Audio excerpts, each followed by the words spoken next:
Hello, how's it going? I think I see there's 2 people watching. That's great. Welcome. We're just, I guess, starting a little early.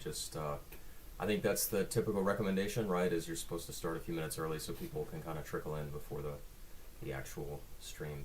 So, welcome, and you're welcome to chat and let me know that you can hear me fine and see me okay, and we'll kind of go from there.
Seems like the stream is going okay, so no technical issues.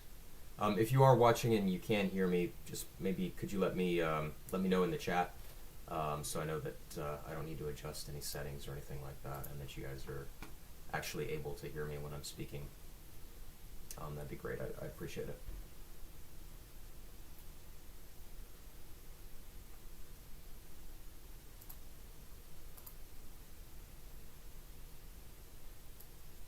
This is all a little new to me, so I think I've got everything kind of squared away as far as the technical issues, but you never know.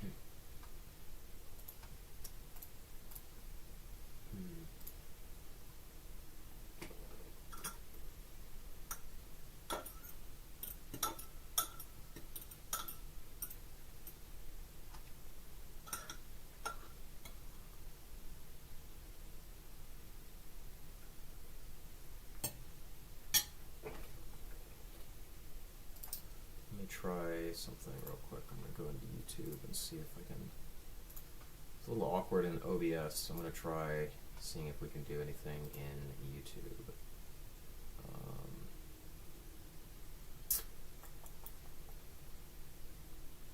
Studio maybe?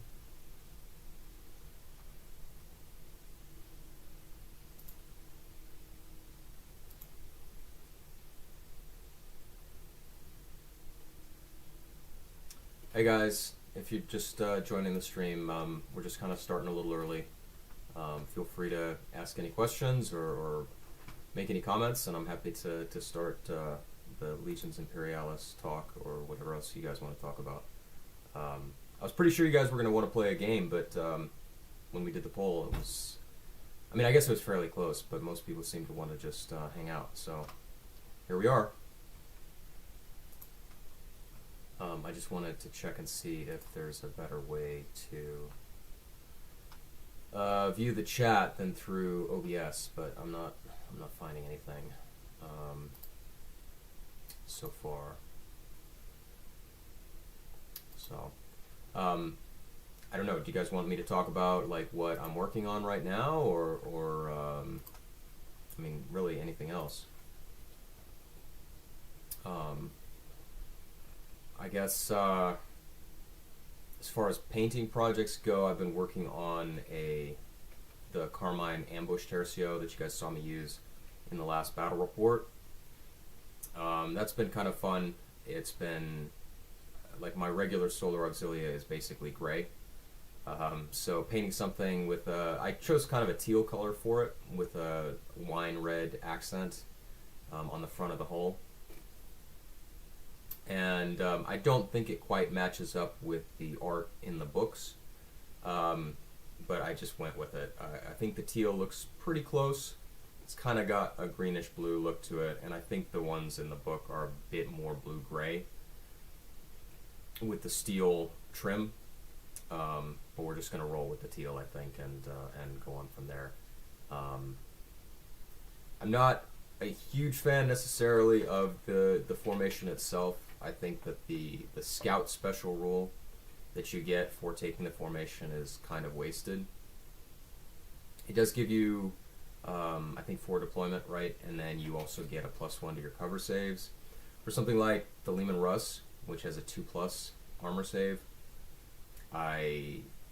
obviously having that forward deployment is a big advantage.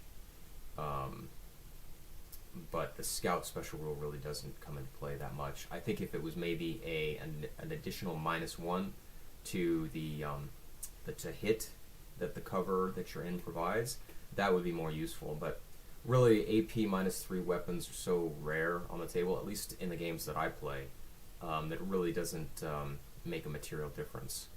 Really, I don't. That whole game that I played with Hunter, I don't think I ever used the bonus to the cover save once. Maybe if I had kept the Ethon Sentinels in cover more, it might have been more useful there because of their lower save. They might have been able to rely on a cover save more often. But that's. I don't really know if they would benefit that much from cover. I guess because their walkers are going to be able to move through cover more easily. So that might be a consideration. But really, I am shifting more and more towards using those fixed formations to build my armies. I think it's a bit more interesting in a way than just being able to choose whatever you want. It's a bit more realistic, I suppose. In a real army, you can't swap out for everything you'd like to have for any particular engagement. You have these fixed formations that exist and that you're in command of and that you have to make work. And so I think those iconic formations, the legendary formations, are a bit more like what you would see in real life. So that may be the direction that I go in the future. I have a bit more to paint for my Solar Auxilia and my Mechanicum army. Got a bunch of Domitar and a bunch of vehicles actually for the Mechanicum that I need to paint as well. So I need to knock those out after I finish up this Ambush Tercio, and kind of go from there. I don't know if we're gonna get Skitari or Sekitari, which would be an interesting addition to the army, make it a little bit more interesting to play. So there may be more Mechanicum to come, but if there is, I'm not even sure if that's what I'm going to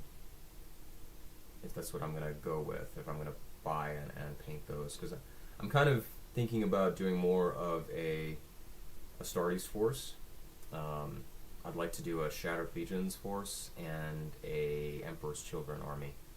And I think for the Emperor's Children army, I want to do a small Solar Auxilia force to back it up, to kind of hold the objectives while the Emperor's Children go forward and fight the enemy.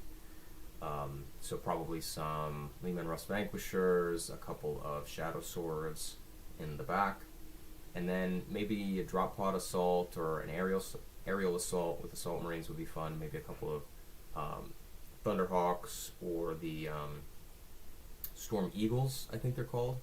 I always get the Space Marine aircraft, those two chassis, Fire Raptor and then the Storm Eagle. I think I always get those a little mixed up. But yeah, I think that would be fun to have them fly over the battlefield and do a drop of a bunch of assault marines onto an objective. I don't know how effective it would be, but it would be fun. So I may do that. And I think that's about it for my future plans for Legions Imperialis. I guess I could talk about the Shattered Legions. You know, I think they have some interesting, like the Iron Hands, Salamanders, Raven Guard. They all have, I think, special rules that are pretty complementary. You know, you could use the Raven Guard to infiltrate up front, occupy objectives at the beginning of the game. And then you'd have probably the Salamanders in the back, holding friendly objectives, and maybe pushing up to support the Raven Guard. And then you have the Iron Hands who are really going into the teeth of the enemy and seizing their objectives from them. And that would probably be more of an armored-focused list, the Iron Hands part. And Salamanders, of course, more infantry and maybe some rapiers or something like that. And then when starting an army... Hey, Copper State Gamer, thanks for the comment, for the chat. Good to have you here. Cole Billington, thanks guys, appreciate it. Thanks for that. The kind words are much appreciated. Copper State Gamer, when starting an army, do you approach it like a historical war game where units existed that you do your best to reflect, or do you forge your own narrative and make an army that is your own? I would say, I mean, that's a great question, Copper State Gamer. I think when I first got into Legions Imperialis, and if you've seen my How to Fight and Win video, I think it's pretty clear that I was more on the second option that you listed. It was more about making my own narrative and making an army that is my own. And I think there's a lot to say for that, because you know, it lets you experiment with the game, learn what units are effective, how they complement each other, and it also lets you kind of express yourself too, because you can come up with your own your own story and your own narrative about the Horus Heresy, some little pocket of the fighting that you can make your own, and you can make your army your own. And I don't know if you were here when I was talking a little bit a few minutes ago, but one of the things that I think is maybe not so good about that approach is that there are a lot of considerations in quote unquote real life, logistics and all of these things that really don't have any effect on the table, on the war game itself. And so I think that can lead to kind of a skewed perspective on what actually can happen in combat and in army building. And so I think the first approach that you listed, where treating it more like a historical war game, can also be very fulfilling, because then you're sort of operating within constraints. And if you're just building your army with the iconic formations or more fixed formations, then you're treating it more like a real thing, right? You have these fixed resources that you are working from. And I think that's just as compelling, just in a different way. So I think it really depends on how experienced you are with Legions Imperialis. If you don't have a lot of experience, then I would be more inclined to treat it more like, a narrative thing where it's something that you're trying to get familiar with, and you can make your own story and your own army and so on. And then maybe as you get more experience, you can try to treat it more like a historical war game. And there's some other problems with that too, right? Like Legions Imperialis is not necessarily representative of how real combat, even if it was like how it's supposed to be in the Horus Heresy. Legions Imperialis rules do not necessarily replicate what it would really be like. So it's kind of a weird situation. So hopefully that answers your question, and feel free to ask any follow-ups if you like. Would you consider Legion's painting tutorials? I certainly would. I'd be flattered if anybody was interested in my advice on how to paint. I mean, I did make the video about how to paint an army, like the mindset and the approach, and that seemed to do well. People seem to enjoy watching that video and hearing my advice about dealing with, you know, the challenges of painting a Legion's Imperialis army. I assume what you mean is painting individual miniatures, and I mean, that's certainly something that I'd be happy to do. I would probably just need to figure out a setup for it and a way to make it interesting and enjoyable. I mean, on stream might be fun. I know there's a lot of other people on YouTube who do paint on stream as kind of something to have in the background while they talk about whatever. So maybe, you know, maybe that's something that I could do on stream, or maybe make pre-recorded videos. I guess I'm just not sure. Like, there's so many other great painters out there, and I'm just, I would say I'm maybe better than average, but a lot of the stuff that I have is just, you know, stuff that I've learned from other painters on YouTube, you know, and so maybe it'd be something like, you know, my Mechanicum. That's not something that I've drawn directly from another creator. So maybe I could make a video about how I got that gold color on the Mechanicum. You know, maybe people would like that. So yeah, I mean, if that's something that people are interested in seeing from me, and I can figure out how to set it up in a way that, you know, is aesthetically pleasing to watch, I'd be happy to do that. Yeah. Sorry if those were long-winded answers. I don't know if I'm supposed to be brief and pithy, or a bit more long-winded, but I guess we'll figure it out. Barely any Mechanicum tutorials around, says Cole Billington. Yes. Yeah, that's there's not a lot of Legions Imperialis stuff around at all, really. I mean, there's Richard Gray's Richard Gray did a tutorial for Solar Auxilia on YouTube, which is what I use to base my Ash Scorpions army off of, and I've kind of used those techniques in other places as well. I think Cult of Paint did Solar Auxilia also, so I don't even know if there's any Mechanicum painting tutorials. I know there's another Legions Imperialis channel that does do some painting tutorials. I think Richard Gray has a tutorial on Dark Mechanicum, which I watched, and I really liked his approach to the metallics. It was kind of a wet dry brush in a way on the metallics. Excuse me.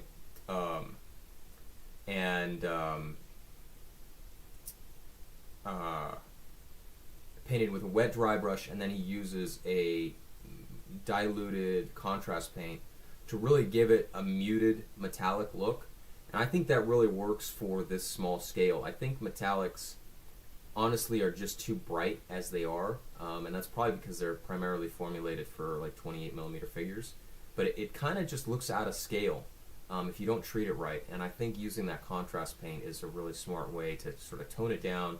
Still looks metallic, but it looks in scale with the rest of the miniature. So you might be interested in watching his tutorial. It is on his website. You do have to pay for it, but I think you can pay like $2 and get a day pass on his website.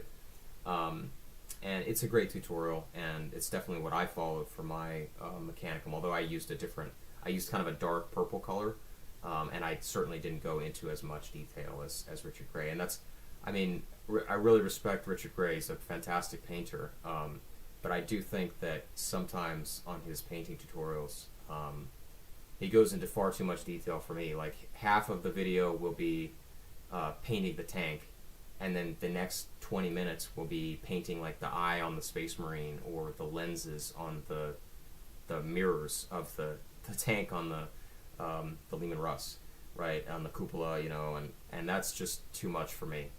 You know, I'm pretty busy, and making videos and finding time to paint and doing all these other things. I have to be more expeditious about painting my miniatures than that. So yeah, I mean, there are options out there, but Legions Imperialis, it's just not a super satisfying. You know, it's about the overall look. And I think that's why more people don't do tutorials, because the aesthetic appeal of the army when it's on the table is really what you're going for. And the individual miniature, if you really paint it to the same standard as like a 28 millimeter fell blade or whatever it might be, you're just going to spend too much time on those individual miniatures. And that's really not what people want to see on YouTube, right? You want to see, like, who's that guy, Night Shift, right? He paints these beautiful dioramas and models of tanks from World War II. And that's kind of what people want to watch, right? It's sort of meditative. And Legions Imperialis can be that way, but I don't think most people who play Legions Imperialis are going to focus that much on the detail. Maybe some are, I don't know. But the number of vehicles you have to paint kind of militates against that. Copper State Gamer says, thanks, yeah, I asked because it seems like your Solar Auxilia and Mechanicum are painted in an original scheme, but then you said you were thinking about Shattered Legion with Iron Hands and Salamanders. Yeah, I mean, I think that was because when I first started to get into Legions Imperialis, I really didn't have, there weren't the same resources there are now for schemes for the Solar Auxilia. I mean, it's not an original scheme necessarily, I do have to say. I attempted to draw it from one of the color plates from the Black Books, and they were from the Ash Scorpions. I think there's only one or two plates of them. I don't even really know much about them. But I thought it was a cool scheme. I liked the symbol, and that's kind of why I chose them. I like that they have the white accent on their shoulders, kind of stands out on the table a little bit. But yeah, it's not really a... I think there's maybe one plate in the new series of uniform guides that they did on Warhammer Community, but they're not a famous one, certainly. Not like, you know, the Chthonian Headhunters or you know, the Lord Marshal's Own or anything like that. So not necessarily an original scheme, but less well known, certainly. I'm thinking about Shattered Legion with Iron Hands and Salamanders. Yeah, I mean, that's part of the interest, I think, of the Horus Heresy too, for me. So it is more of a historical take. Yes, I agree. And I also agree that Horus Heresy allows for both approaches. Yeah, and sometimes it's a fine line to walk, right? I'm probably more on the side of the historical, like that appeals to me. Like, you know, I grew up reading about historical battles and, you know, all of that stuff. I mean, I studied history, and, you know, that appeals to me, the idea of these are real battles that were really fought in a particular way, with these forces arrayed against each other. And so that really appeals to me. And yes, that is more of a historical approach. But I also understand that, first of all, there's no way that you can catalog everything in the Horus Heresy. There's so much room for creativity and narrative potential that you can just come up with your friends on the tabletop. So that's great. And I think it's good that you have that freedom to kind of just do what you want. You know, some things are less like that. You know, obviously, like you mentioned, Isfahan, so that's a much more historical engagement, because we kind of know what happened and who was there and what the end result was. But I think there's still, even then, I mean, the scale of Legions Imperialis is very big comparatively to, you know, mainline Horus Heresy and 40k. But even so, it's really a very small engagement when you really think about the number of forces that are involved, even at Isfahan, right? So there's a lot of room, even in these historical engagements, for you to come up with very small actions that are not fixed in outcome, right? Like, we all know that the traitors land behind the friendly forces on Isfahan in the depression, the Urgal depression, and they betray them and they sweep them up, right? But that's the big picture, right? So there's so many ways that you could really come up with these small battalion, regimental level engagements that you know, that have their own story within that larger scope. So yeah, I guess, you know, it's really just what floats your boat, and I think that's part of what the Horus Heresy is great for, is that it has both of those appeals to people who play the game. And then Legions Imperialis, of course, allows you to play the larger scale engagements that I think we more associate with the Horus Heresy. And that was always kind of a curiosity for me, even going back to when I was a kid and I was playing 40K. Well, I never really played it that much, but you'd have these games where it was like 20 Space Marines, and there was the chapter master there, and it just always was a bit strange, right? You have like a tenth of the chapter, or even less, and then you have the chapter master in every engagement, or they take so many casualties in the course of one game, right, that the chapter would theoretically never recover. And so the Legions Imperialis, I guess, in a way, it has the same problem, right? Because Space Marines are dying in droves and so on. But of course, there's more available back then.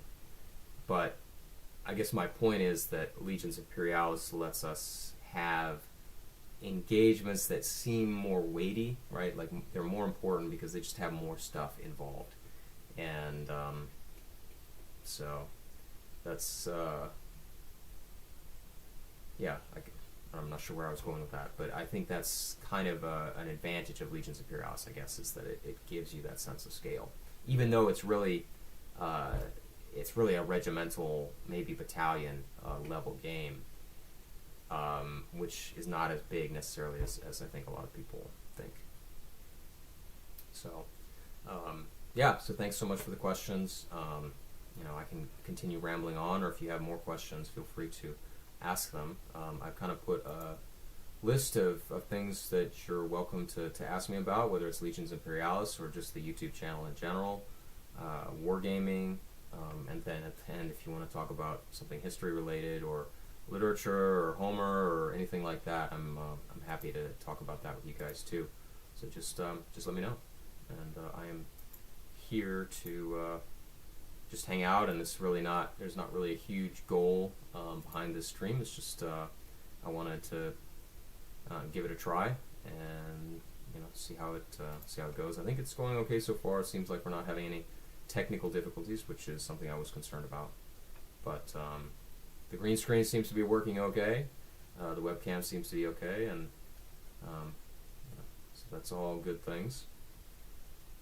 If you guys want to tell me maybe what you're working on, or what any projects that you have coming up, I might be happy to hear about them. Are there any more collabs with hobbies and lit bashing planned?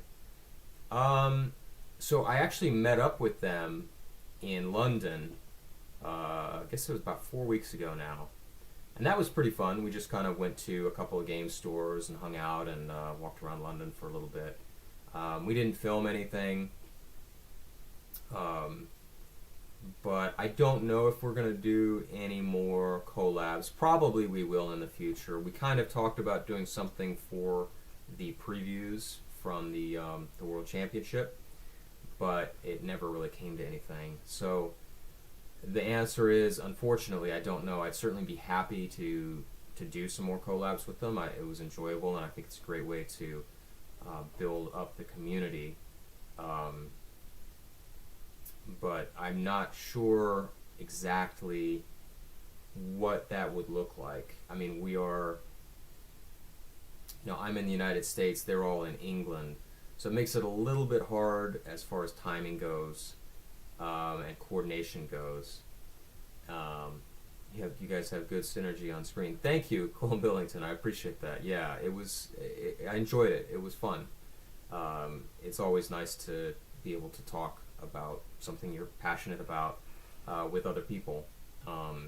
So I definitely, like I was saying, I definitely would like to go and do some more collabs with them. It's just a matter of finding the time and the topic. And I suppose as maybe we see more stuff released for Legions Imperialis, that may happen. And it may also just be a matter of we may need to find and make the topics, on our own initiative. Because we did just get a raft of releases for sure. But I'm not sure how much there is necessarily to talk about, because there's not really, like 40K, again, I don't follow it very much, but 40K has the advantage of, or 40K creators have the advantage of it being a competitive game. It's very competitive minded these days. And so that means, and there's a lot of changes, right? So, number one, people want to hear what you're talking about, or hear your opinions on like new units, new changes, because they want to improve their game and know what the best units are. And Legions Imperialis doesn't really have that, right? I mean, we do have changes, obviously, but it's not constant. And there's not, I mean, I guess there are tournaments, but it's not a competitive kind of vibe. So I'm not sure, if it would have the same appeal to talk about, Ogrins have 2 wounds now. What does this mean for the meta? I don't know. Maybe that would be fun. I'm not sure. But I'm just not, I guess I'm not sure that people would necessarily want to watch that as much as they might want to watch something similar for 40K. Plus the game's smaller too, right? So, but maybe we can come up with something where it's just we talk about our painting projects, or maybe we could do like a lore thing and talk about different aspects of the Horus Heresy lore. I don't know. But to answer your main question, I'd be happy to do more collabs. It's just a matter of finding the time and the topic. And if we can get both of those, and get all of us scheduled for the right time, then I'm sure another collab will happen.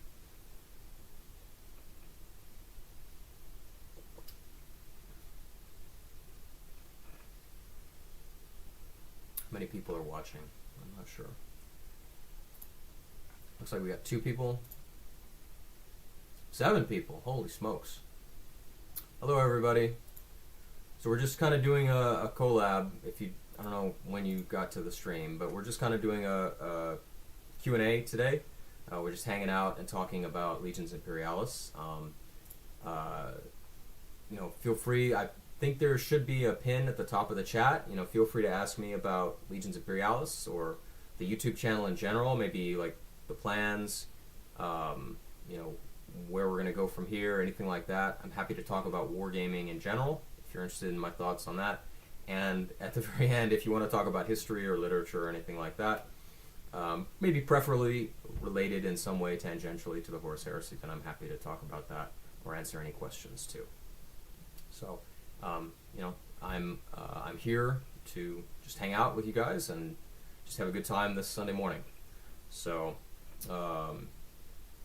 Cole Billington says, I really enjoy your tactics videos. I think they're the best available. Thank you so much, Cole Billington. I work hard on those videos. I enjoy making them. That's kind of what I enjoy about Legions Imperialis, is sort of the operational tactical analysis. And I think the game rewards that, but they don't really do super well. And I don't want to sound like too much like a grifter, but it is hard to invest a lot of time and energy into those videos, and they don't necessarily get a lot of views. So I don't know. It's what I kind of enjoy, but they do take a lot of work, and if there's not really a demand for them, I don't know how much I will continue to do those. I mean, certainly I will continue to make them.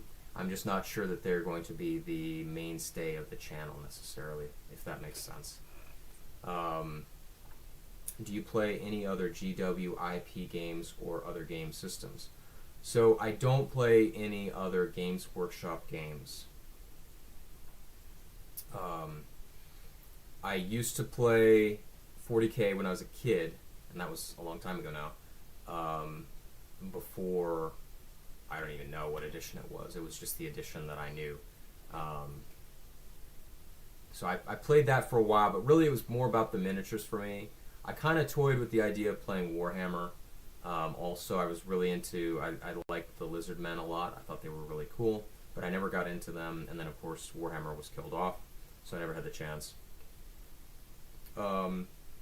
I've thought about, well, in 2022, I guess I bought the Horus Heresy box set when that came out. The big one, the $300 one with the Spartan and the hordes of tactical marines and Mark 6 armor. And I played that a little bit, and I just really didn't enjoy the game. And for the amount of work that really it demands to paint the miniatures well and get them on the table, and I just, it wasn't worth it for me because I didn't like the game. I didn't find it interesting. So I ended up selling all my miniatures, which I kind of regret in a way because I had a bunch of the resin Emperor's Children figures. Like I had all the captains and I had Sol Tarvitz and some beautiful miniatures that I probably would have enjoyed painting, but again, I don't care for the game, and from the sounds of it, I don't think I'd enjoy Horus Heresy 3.0 either, so I'm probably not going to be getting into that. The only other GW IP game that I'm at all tempted by is Necromunda. I think they have an amazing design team, the miniatures look fantastic, and I think the game looks fun. It looks a bit more tactical, a bit more realistic in a way, if that makes sense. You know, it's got some suppression mechanics, a lot more morale mechanics. So that is something that I would be interested in doing, Necromunda. But it's super hard to find people to play with in where I live. I don't know what it is. Seems like other places it's really easy to get groups together and keep them going. But, you know, I think we've done, you know, pretty well in getting a group together for Legions Imperialis here, but it's been a lot of work. It's been a long time trying to get people to be consistent and to play regularly. And it's just quite an effort. And Necromunda is like, it's even more of a niche game, I think. So, you know, and I only have so much time, right? So, do I play any other game systems? So, I think I've made a few other videos on the channel. I made a video about Hail Caesar. We did a quick battle report. I'm not super happy with that video. It was just more kind of a testing the waters. I think the game was okay. I just don't know if, again, it's a matter of time. I don't know if I enjoyed the game enough to really dedicate time to painting two armies, you know, to really merit, you know, making more videos about it. I do want to do more stuff with the Et Sans Résultat game that I kind of showed you when I was in France. I got the box and I showed you the contents. I do want to do that again. I think that's a great game. I think it's a different kind of game, but it's an excellent war game, and it really makes you feel like a battlefield commander, I think. And I'd like to do more with that, but again, it's a matter of finding players and having the time to paint all those miniatures, because even at 10mm scale, a Napoleonics game demands a lot of painting time, and especially if there's nobody else that's playing, and I have to paint like both the French and the Imperial Russian army. Like, I'm not going to be able to do anything else. I'm going to have to quit my job and just paint those miniatures. So I don't know what the situation is going to be with other games. But right now, to answer your question, Copper State Gamer, it's Legions Imperialis is really the only game that I'm playing right now. Cole Billington says, yes, it's low reward I expect for the effort. Yeah, unfortunately. You know, I still want to do them because I think it's a good way to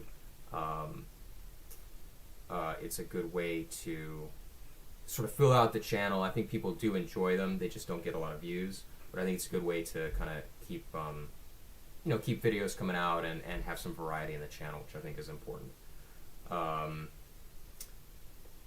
Mackie-Note, I hope I'm pronouncing that correctly. How many people is your group of usual LI players? It's still pretty small. We have a small Discord server which has a lot of people on it, but it's not necessarily not all active and regular players. So Hunter's about the only person that I play with regularly these days. You know, but there are maybe, I don't know, 5, 6 people, I think, who play semi-regularly.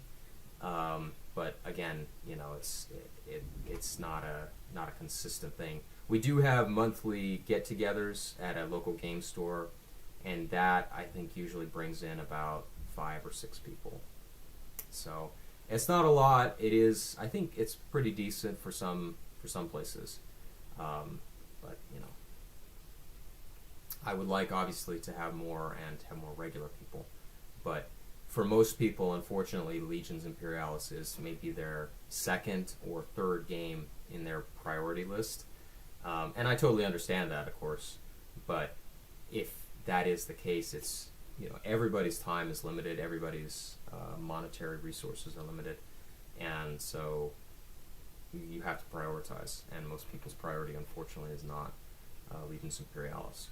So hopefully, you know, as time goes on, that may change, but you know, it's just a matter of waiting until that happens.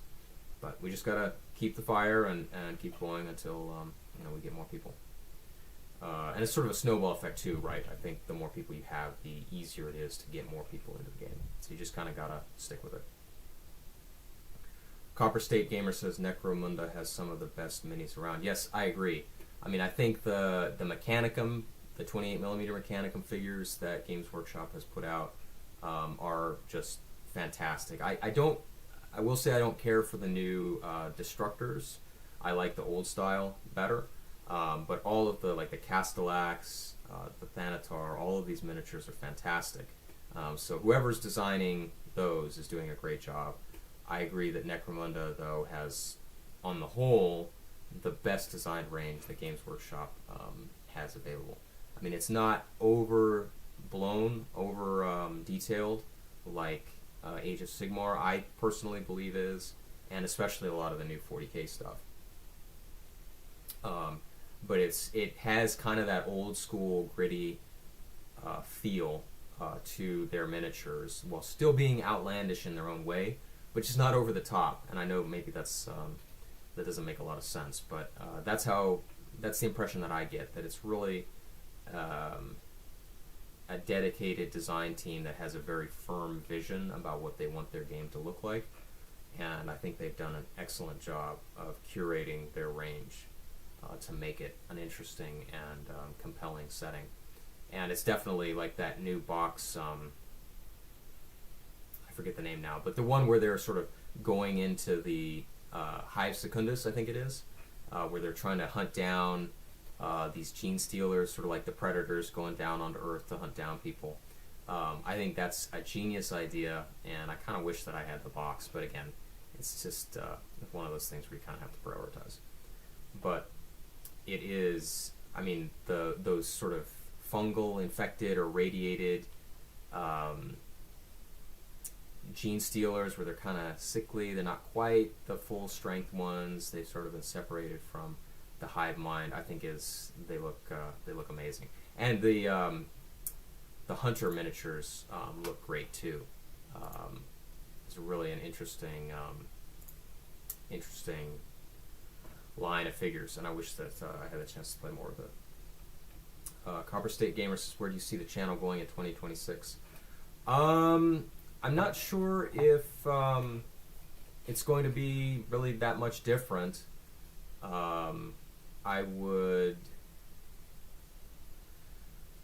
I'd like to do more of the, you know, like we were just talking about, I'd like to do more of the tactics videos. You know, I made that How to Fight and Win video, and that really, I think, was, I think I owe a lot of the success of the channel to that video. I think that has the most number of subscribers of any video that I've made.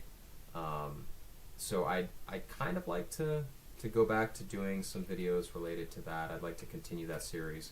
You know, I have ideas for, you know, doing doctrinally focused videos for like air assault and orbital drops and stuff like that. But again, like we were talking about, it's just kind of low reward for the effort. And so it's, you know, when it comes to prioritizing making a video, I could make a battle report, or I could make one of those videos. And the battle report is going to be way more successful. That's just kind of, I think, the reality of YouTube. Which I regret in a way, but also, you know, what are you going to do? So we'll see. I think it's going to be more the same. I think we're going to do more battle reports. I'm going to try to do some painting videos, like I think it was Cole Billington suggested doing some painting tutorials. I would like to do that. I think that would be fun. Something to kind of break it up a little bit. Tactics videos, more battle reports, continuing to do the news updates. People seem to like those. So just, I think, sort of more of the same, but just refining, trying to raise the production values a little bit, and just kind of keep building momentum. I mean, I want to get the community shows going, so I need to set up the Google Forms for that, and hopefully I'll have that done maybe this week, and people can start submitting things to the community show. I'd like to get a Discord set up. I don't really want to limit it to just members, but I'm not sure if I can limit it to just subscribers either. So those are kind of the two big changes I think that I want to bring. And then I want to set up something where I can sell maybe some merchandise. I'd like to do prints of Mark's thumbnail art, although it'd have to be some of the non-copyrighted stuff, obviously. I think that would be cool. I had him do some designs for shirts, but the company that I contracted, or that sounds like more of a big deal than it is, but the company that I signed up with to produce the shirts on demand has taken forever to get the samples to me. So I'm going to have to look for another company to do it. So that's kind of on hold. The Discord server, the community show, and then I'm kind of thinking about doing a campaign game. I don't know if it's going to be really related to Legions Imperialis necessarily, because I don't know how I would verify whether people won or not. Maybe that doesn't matter.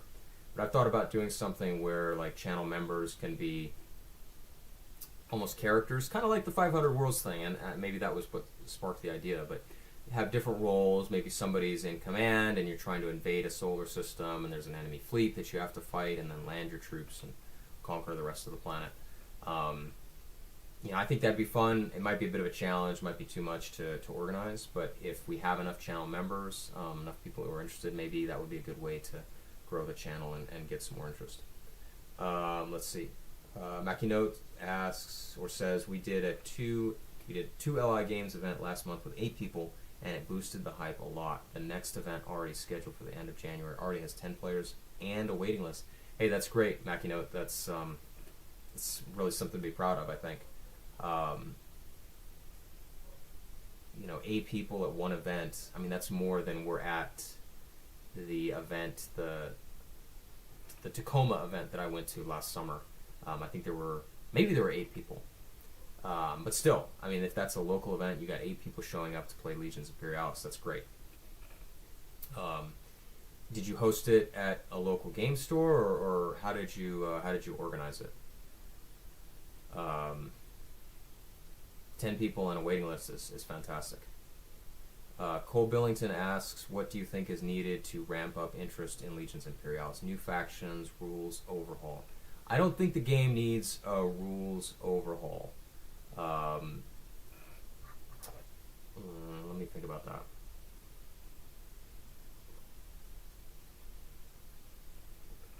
Yeah, I don't think the game needs a rules overhaul. I know some people are advocating for that. I don't think the game can be improved without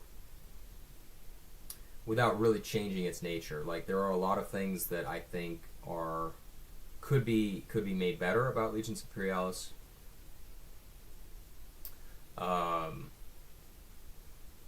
But I think those are like systemic problems with Games Workshop's design, and not necessarily something that's wrong with Legions Imperialis in and of itself. So I don't think the game needs a rules overhaul. I think to ramp up interest, I think the game, to be perfectly honest with you, has a couple of problems of perception, right? So it had a huge stumbling block when it was released because it was delayed for months. I think it was supposed to be released in August of 2023, and it ended up being released that December or maybe a little after. And so all of the hype was gone, and people just kind of had a bad taste in their mouth, and it made them, I think, feel like the game was really just poorly run and poorly organized, and that perception, I think, has sort of stuck with the game for a long time. And I think the other thing is that the people who maybe should be the most interested in supporting and hyping the game up, the Horus Heresy community, have actually really, I mean, personally, I think they've really taken against the game. And I think it's pretty sad. And I sort of alluded to this in my last video talking about the championships, that it just seems like everybody kind of wishes Legions Imperialis ill for some reason. And I don't really know why, other than the fact that it's maybe taking design time away, or they feel like it's taking design time away from Horus Heresy, which, they've been waiting years and years for, like, basic troop types. So I kind of get it, but I do think it's also sad that there's sort of this bitter divide between, in the Horus Heresy community, between people who are interested in Legions Imperialis and those who are more interested in the 28mm version of the game. So those are some serious challenges to overcome. I think a new faction would help, and I think it's coming. I think Games Workshop wants to have at least 2 different armies kind of side by side having releases. So you've got the Astartes, which are for sure getting releases for a long time to come. Solar Auxilia is kind of played out. There's a few things. I know people want the Aurochs and the Carnodon, I think it is. I don't know if those are coming. They seem like rhinos and predators, basically. So I'm not sure how they would be made different. Maybe they're coming. The Mechanicum, we might see Secutari, we might see Scutari, but I don't know if there's really anything else other than the Ordinatus engines. So those might be coming, but after that, there's really not much. So what is Games Workshop going to release? And I think the only answer is another faction. So demons maybe. I think we will for sure see Primarchs at some point. I think we will see Custodes, Sisters of Silence. I think that all is coming. It's just a matter of when. And I think that will build interest in the game. It's just going to be slow. It's a specialist game already. It takes a lot to get into the game, and so there's just a lot of challenges that Games Workshop has to overcome.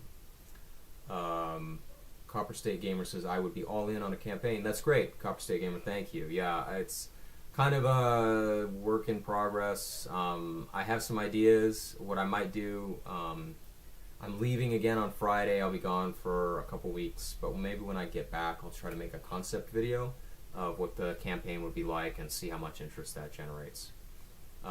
Mackie Note says, I was not the org event. It's in a game club here in Barcelona, Spain metro area. Okay, so that's a huge city. I guess Wargaming is pretty big in Spain. But that's great that you have a dedicated community. It's that makes things so much easier, right? When you have sort of a regular dedicated group. I mean, I look at the guys like the Little Wars TV guys. They have so many players who seem to just show up regularly to do war games. It's pretty. They're pretty fortunate. I think they know they're fortunate, although they do put a lot of work into their games. Cerno9349 says, I think it's a lot harder to sell a new person in the armies. In 30K, you can have a list that's built around one of your favorite heavy tanks or characters, and you can't do that in LI. Yes, I would partially agree with that, because everything dies so quickly in Legions Imperialis. It's kind of hard to get attached. And yeah, I can see that. I can see what you're saying. Like, if you really like a Shadow Sword, or you really like, I don't know, the Fellblade, you can buy one, you can paint it up lovingly, you can do all this detailing and weathering, and that can be like the centerpiece of your army. And that, you put it on the table and you sort of focus your whole army around that and your whole game around that. And that makes sense. And no, I agree that you can't do that in Legions Imperialis. I suppose if you had a Titan or something like that, but even then, Titans die or can die very quickly, and they don't necessarily have a huge impact on the game. depending on how you arm them, I suppose. So that is difficult. And yeah, there's also just a lot to do. You know, you have to have a whole new set of terrain. You know, it's a lot to get people into. And I think the thing we forget too is that the big version of Horse Heresy. Somebody retracted their message.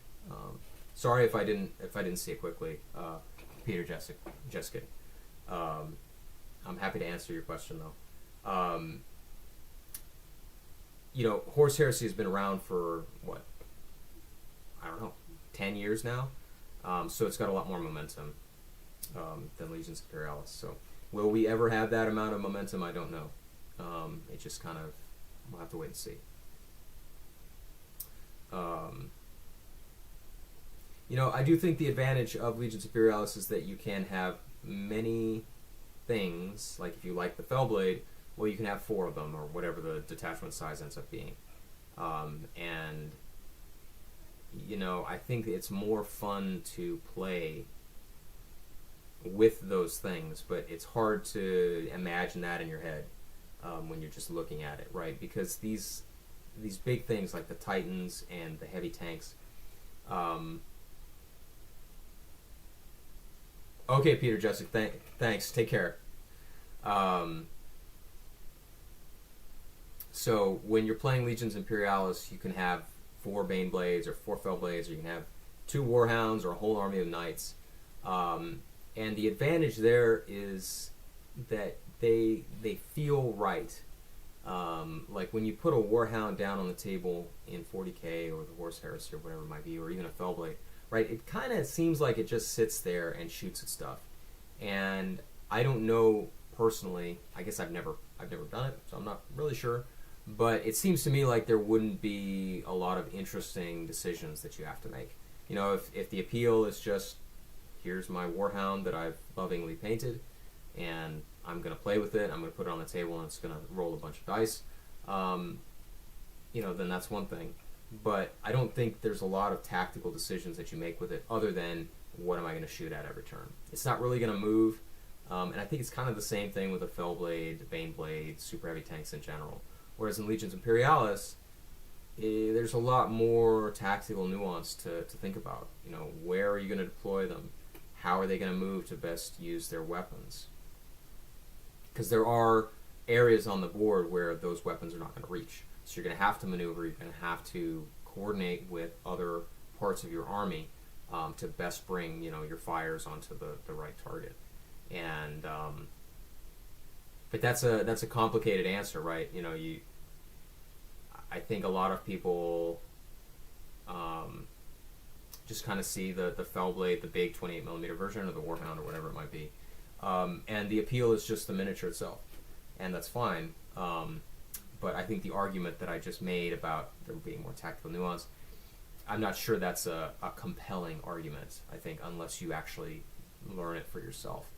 And so again, that's another challenge I think that Legions Imperialis really has to overcome, is that it is not immediately visually appealing, except in the large scale sense that you have an army deployed on the table with all these heavy tanks and Warhounds and Knights and so on, that really kind of bring everything together. So yeah, so yes, Cerno, I think you're correct in the sense that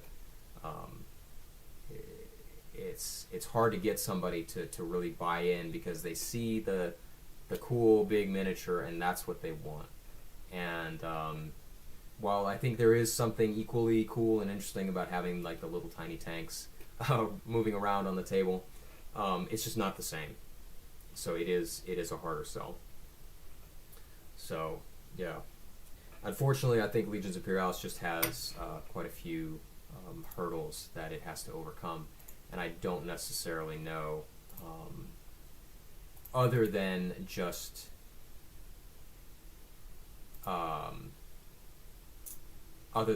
you know, lasting, continuing to make content and play games and get the game some exposure. You know, I don't know what else we can do. Sorry, I just got a...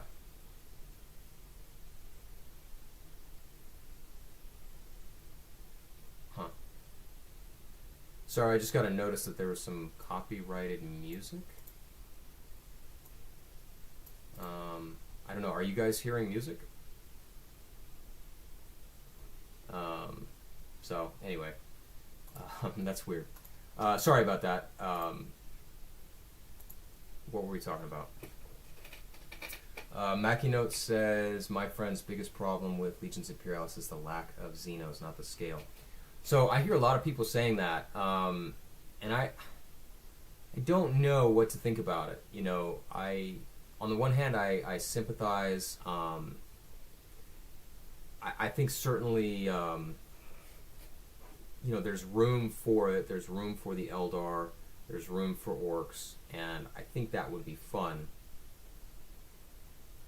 But it is... I just don't see it, guys. I know there's a lot of people kind of holding out hope for it, and maybe someday in the future it will happen. But I don't think it's going to be anytime soon. I think there's a lot of things that sort of militate against it. And, you know, it's, first of all, it's the Horus Heresy. And while the Eldar and the Orcs are around, they're just really not part of the narrative. So that's problem number one. Problem number two is that Xenos armies just don't really sell that well. You know, they don't really sell that well in 40K. They've never sold that well, from my understanding. And so it's really, that's a big issue. So, yeah, it may happen in the future, but I don't think it's going to happen soon. So, yeah. It would be fun. I think it'd be great to have a Great Crusade expansion with Eldar and Orcs, but it's... I mean, if that's going to happen, it's going to happen after a Siege of Terra book, and that's a long ways away. Thomas Crassy says, love your content. Been a big help since I just got into Legions Imperialis a couple weeks ago. Painted and completed my first box today of Fast Attack Astartes. That's great, Thomas Crassy. What did you paint them as? White scars, or are you going for something else? Really glad to hear that the channel has been helpful to you. And, you know, hopefully you can, if we do another stream, you can check in again and let us know how your first games are going. It is a great game, and I really hope you stick with it and you enjoy it. Copper State Gamer says, no music that I can hear. That's good. I think it may have been for like a test stream that I did. Actually, now that I look at the email again, so it may not be an issue with this. Cole Billington says, I think there's a greater than 50% chance we'll see demons. Yeah, I agree. I think demons are almost guaranteed. It's just a matter of when. You know, there's so many ways that they could kind of expand the demon line of figures. Basically an unlimited number of figures, and I think people are really passionate about demons. There's something really appealing about them, and so I think for sure that's going to happen. Mackie Note says the fact that GW is starting with the Scouring novels brings hope about an expansion for Horus Heresy and Legions Imperialis with Xenos. Yeah, I mean, I don't want to say that it's never going to happen, guys. I think if Legions Imperialis goes on for 10 years, it probably will. I mean, like I'm sure we've talked about before, but you know, Epic 40K or Epic Armageddon, I guess it is, was set in the 40K universe, so there were Xenos of all kinds. So I think it might happen if the game lasts that long, but I wouldn't be holding my breath for it to happen anytime soon. Thomas Crassy says Sons of Horus. Oh, that's great. So I love the sea green color that the Sons of Horus has. So did you choose them for the color scheme, or is the lore of the Legion what you're interested in? Mackie Note says, but even in Xeno's army's not selling that well, they make the game more interesting for everyone. If people only see Marines versus Marines, they may skip the game completely. I mean, that's true, but I mean, we have Mechanicum and Solar Auxilia. I mean, there's just as many people who play Mechanicum and Solar Auxilia in my area that play Astartes. So I don't know if the Marines versus Marines thing is just a kind of a talking point that people throw out there to sort of denigrate Legions Imperialis and the Horse Heresy in general. I think the Horse Heresy in general gets that label as well, but it's hard to argue against. I do agree that they make the game more interesting, but the question is it worth it for Games Workshop to sell and produce these miniatures? Because it can't be cheap, right? Thomas Crassy says, we'll have to find people to play first. Yeah, that's always the problem, right? I just love the minis and scale. Yeah, the minis are fantastic. I mean, I know there were some issues when the game first came out, like with the Astartes infantry. I mean, I think that was overblown even back then. But they've certainly improved. And the scale is great, right? Cerno says, I think demons have a better chance of being added than Xenos. Yes, 100%. Like I said, I don't necessarily think Xenos are completely out of the picture, but certainly not before demons. I mean, demons is far more likely to be added, and I think will be added fairly soon, because like I said before in the stream, I think Games Workshop wants to have 2 lines of figures being released at the same time to kind of appeal to multiple people at the same time. Thomas Crassy says the minis are really enjoyable to paint. They are. They have enough detail to make it rewarding to devote some effort to them, but they're not too detailed that it feels overwhelming. Thomas Crassy says, totally choose for the color scheme. Yes. Yeah, the color scheme is fantastic. Probably my favorite color scheme, really. That sea green is just fantastic. Copper State Gamer just became a member as a private soldier. Thank you, Copper State Gamer. That's much appreciated. Hopefully we'll get that. We'll get those community shows fixed this week, and we can see some of your work in progress photos for the next community show. So thanks very much. I really appreciate it. Yeah, what are your guys' favorite Legion color schemes? I think for me, Sons of Horus is up there. I think the World Eaters with the blue and white is really great. What else? Thousand Suns is pretty good. I like the candy red.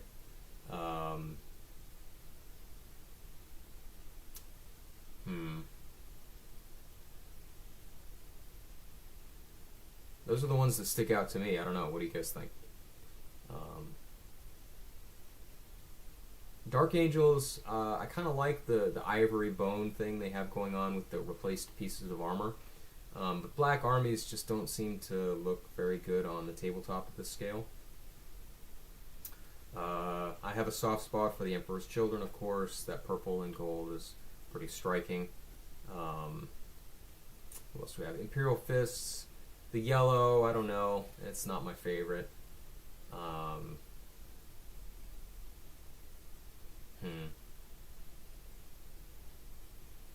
Night Lords, I do like that dark blue. The dark blue is nice. Mackie Note says I'm painting a big Sons of Horus army. The emerald green and the Justaran schemes are really good. Yeah, that's something that I really like too, is having 2 different schemes associated with one army, like having the elite distinction is pretty cool. The Justaran scheme is really great. I also like I think it was the Devastation of Talorn book, they had some elite Chthonian headhunters schemes. So you had the regular scheme, and then you had like a really dark with black trim, and I think that looked really sharp. And I was kind of tempted to paint some of those up. I'm painting a big Sun, yeah. Thomas Crassy says, I have Imperial Fists in 40k, Sons of Horus for 30k. I like my guys to be bright. Yeah, I think that is a great point, Thomas Crassy. I mean, it's super important on the tabletop for these armies, especially at Legions Imperialis scale. They really need to be bright, otherwise they just look like nothing. So that is a big advantage for the Imperial Fists and Sons of Horus as well, is that they have this nice, bright, distinctive color that really stands out. Cerno says all the majority white schemes look great weathered up. Yeah, I mean, that's a great point. White Scars, for sure, is a great scheme. White Scars with that white and red. I didn't do much on mine with like the tribal markings, but I think that can look really outstanding as well. Who else is majority white? I guess the World Eaters. Is that it? I guess the Luna Wolves, if you want to go back for Istvan. I'm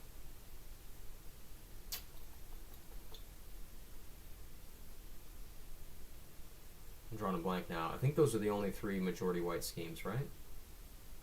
Yeah, let me know if you guys think of another one. I'm drawing a blank. Copper State Gamer says Iron Warriors if you can get the hazard stripes down. Yeah, Iron. Yes, Death Guard. Thank you, Cerno. Yeah, that's another majority white one that looks great. I mean, it should be weathered if they're Death Guard, right? Copper State Gamer says Iron Warriors if you can get the hazard stripes down. Yeah, that's always the challenge, right? I think the Iron Warriors are an interesting legion. I'm not a big fan of Perturabo, but I think the sort of Roman legion kind of engineer soldier is very appealing to me personally. I'm not sure that there's just other things about the Legion that don't particularly appeal to me. Like Perturabo is one, and then also I don't really feel like painting a lot of hazard stripes, which I guess you don't necessarily have to do, but it's such a distinctive part of their character that it would be kind of a shame not to. So yeah, I agree with you there. I'm sure even at this scale it might be easy to I don't know, just paint some lines on it and make something happen there. Mackie Note says next week LI new stuff in pre-order. That's great. Yeah, that's really exciting. I like I said in my last video, I'm not super into the Saturnine stuff, but I will probably pick up the Fellblades, and that may be about, and the new book, of course. So I'll probably be picking that up. So what are you guys gonna get? Let me know. I'd be interested to hear what you guys are interested in purchasing from the new pre-order. That is exciting. Thanks for letting us know, Mackie Note. Cerno says, I don't care for the GW Studio Iron Warriors. They feel too shiny and clean. Are you talking about the new Horus Heresy Iron Warriors or the 40k Iron Warriors? Because, yeah, it doesn't seem quite right that the Iron Warriors would be shiny and clean. Hello, Elko Cox. Thanks for joining us. Yeah, we're going to hang out for a little bit longer. I don't know how much. I plan to go for about an hour, but you know, it seems to be going well so far. So I guess we'll keep going until things kind of die down. So yeah, if anybody's just joining us, we are kind of just doing a hangout Q&A. If you want to ask me about anything related to Legions Imperialis, the YouTube channel in general, Wargaming in general, or failing any of that, you're welcome to ask me about history or literature or anything like that. Preferably something related to Legions Imperialis or the Horus Heresy in general. But I mean, if you have a history question of any kind, I'm happy to discuss it with you. So let's see. John says, you building 1 and 1 on the super heavies or 2 of 1 variant? So I really need to think about the army that I'm going to build. So we were kind of discussing this a little bit earlier in the stream about whether it's going to be a sort of a historical attitude or more of a kind of a narrative approach, building up a force that is just more tailor-made for a specific mission. So to answer your question, I probably will just build the Fellblade with the accelerated cannon.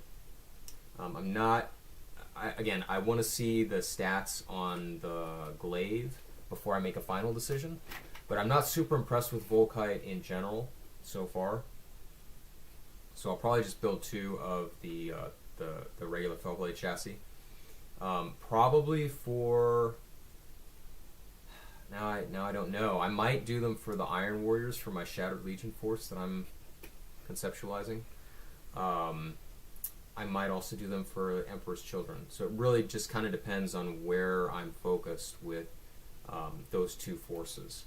So if the Emperor's Children end up being more of a infantry like a drop pod assault, air assault with maybe some Spartans or something pushing up the table, then I might go with just the regular fell blades for the iron hands. And for them, I was talking about black schemes earlier.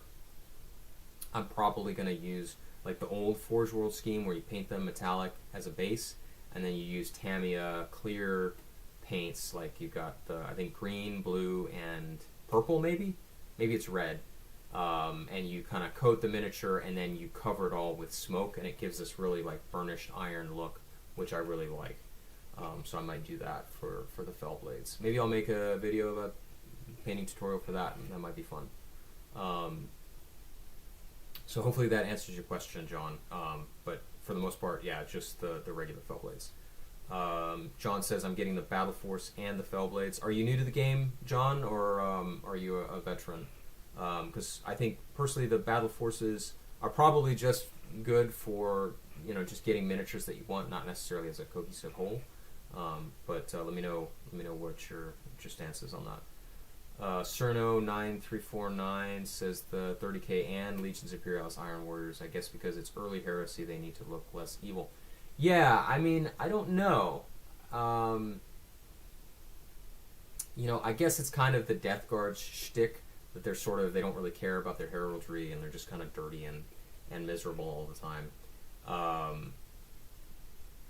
So I think the Iron Warriors definitely have that sort of gritty look to them, like hard-bitten, hard-born. So maybe, I'm not sure. John says Volkai being light AT is pretty rough. Yeah, I mean, I think the other big problem is it seems very short-ranged. I know some of them have the beam special rule, which I haven't actually played with, I don't think. So they might be good for, knocking out infantry in the open. And then I think they're good for taking down shields, like voice shields. The problem is, and I think I said this in my video about the World Championship reveals, like it just doesn't make a lot of sense to put a weapon like that on a high point platform like a Titan or a super heavy tank. There's just so many other things that seem to do anti-infantry better. I'm just not sure it makes a lot of sense. Copper State Gamer says, I'll get the super heavies and book. We'll probably wait on the Saturnine box. Yeah, I think that's about where I am. I just personally, the Saturnine stuff doesn't appeal to me, just aesthetically, so it's just not something that I'm going to be using. The super heavies look great. I have high hopes for the book. Some people were a little pessimistic in the comments on the last video about the contents. I'm really hoping that there's some good lore content, some maps and color plates and stuff like that. Some people were doubtful that would be the case, and maybe that's true, and if it is, I'll be disappointed. But some of the campaign books, I think especially like the Great Slaughter and the Talon book, they had a lot of nice maps. They had some good color plates, maybe not as many as I'd like. But then it really fell off in the Dark Mechanicum book. I don't think there was a single map in the Dark Mechanicum book, and maybe only 1 or 2 color plates. Of course, it's been a while since I've looked through it, but I certainly remember being very disappointed by the number of color plates in the maps. And I think also the lore was disappointing because it kind of felt like the same story as the Great Slaughter. Like you had this city that was the focus of all the fighting. You had I forget her name now, but she was the Palatine Lady is maybe the name of or her title. And then in the Dark Mechanicum book, there was the Forge Mistress, or whatever she was called. And it just kind of seemed like there were the same story beats. And so I thought that was a little bit, not great. John says, I've got like 25,000 points across 7 armies. That's bonkers, Johns. That's incredible. Is it all painted? Yeah, tell us about your armies. I'm really curious now. Yeah, that's. I mean, I've got a lot. I think I have a lot of Legions Imperialis stuff, but I certainly don't have 25,000 points. Um, yeah, 7 armies.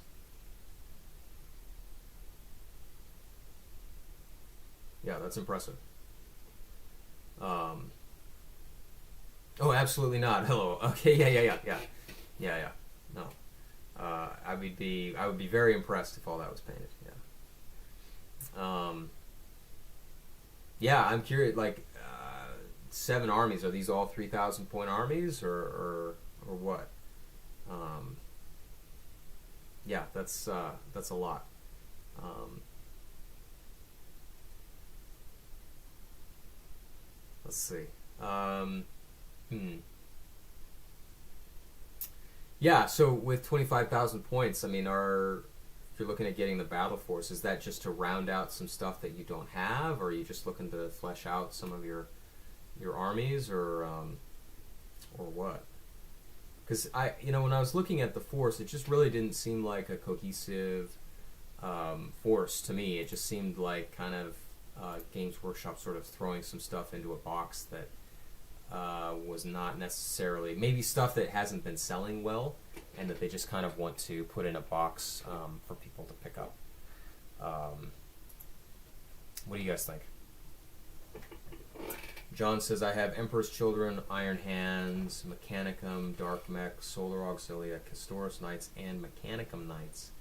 Largest is Solar Aux. Mackie Note says no Titans. Yeah, I mean, not having any Titans and still having 25,000 points is even more impressive.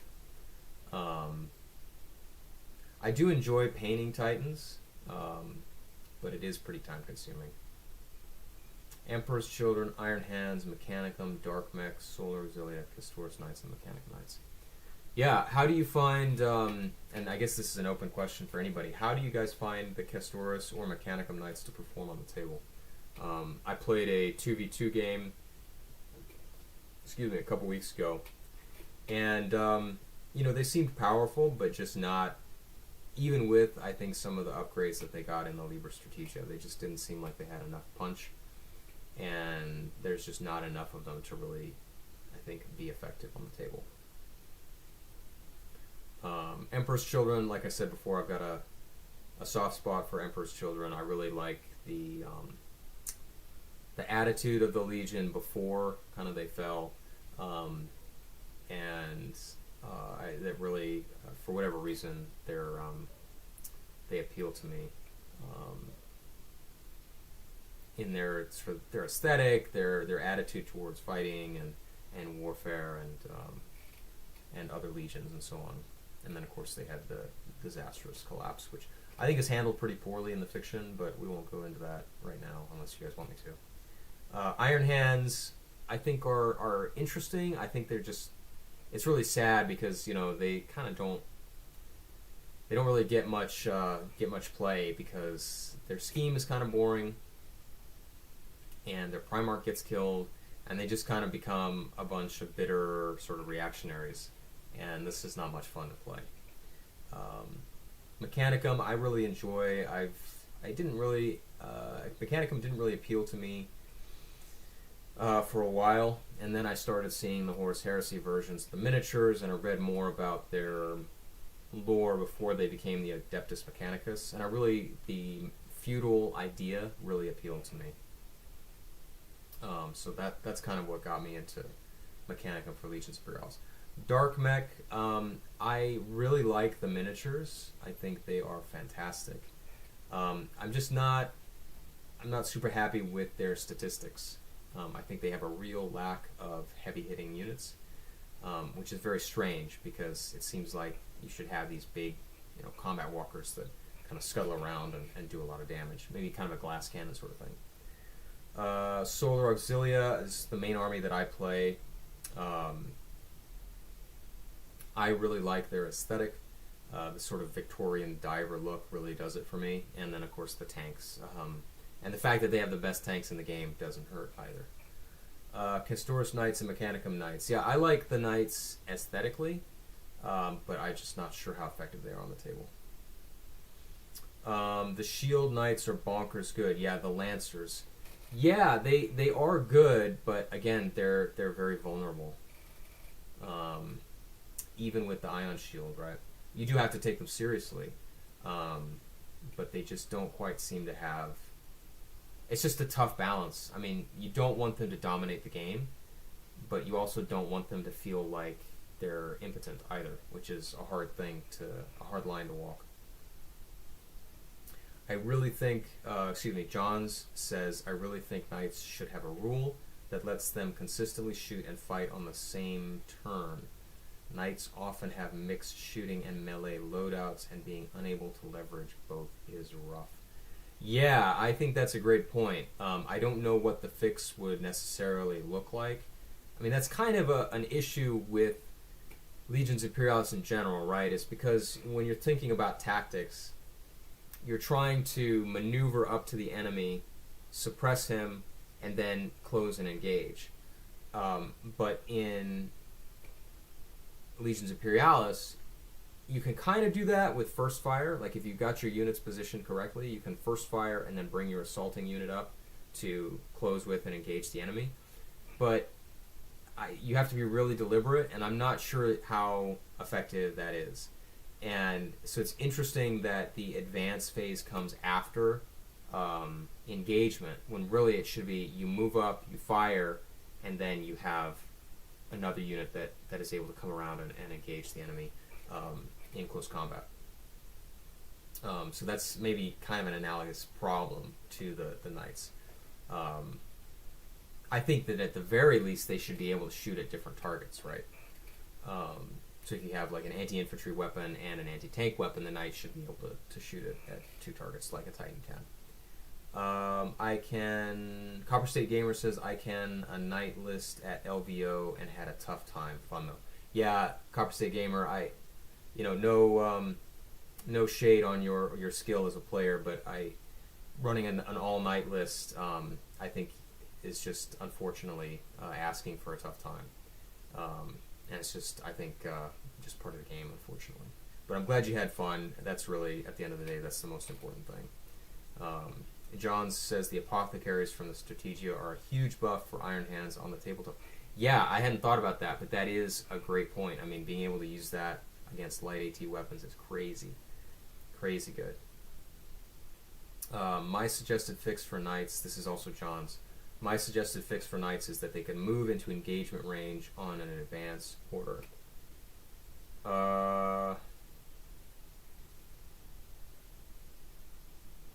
But then they wouldn't be able to fire, right? Move into engagement range.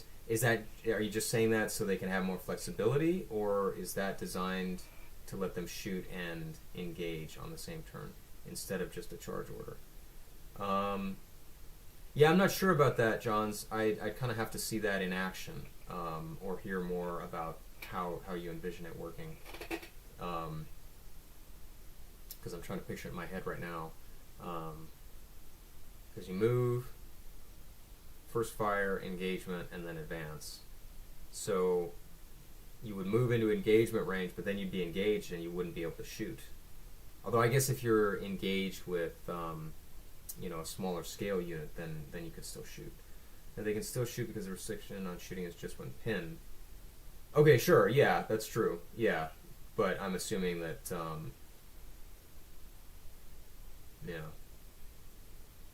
yeah, no, I can kind of see what you're getting at. Yeah.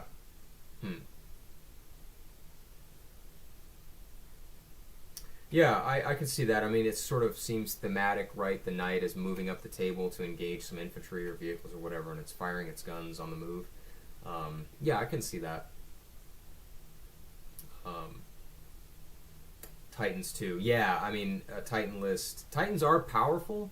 I think part of the problem is just you get out-activated, and I don't really like talking about like the meta stuff, like having lots of activations being an advantage.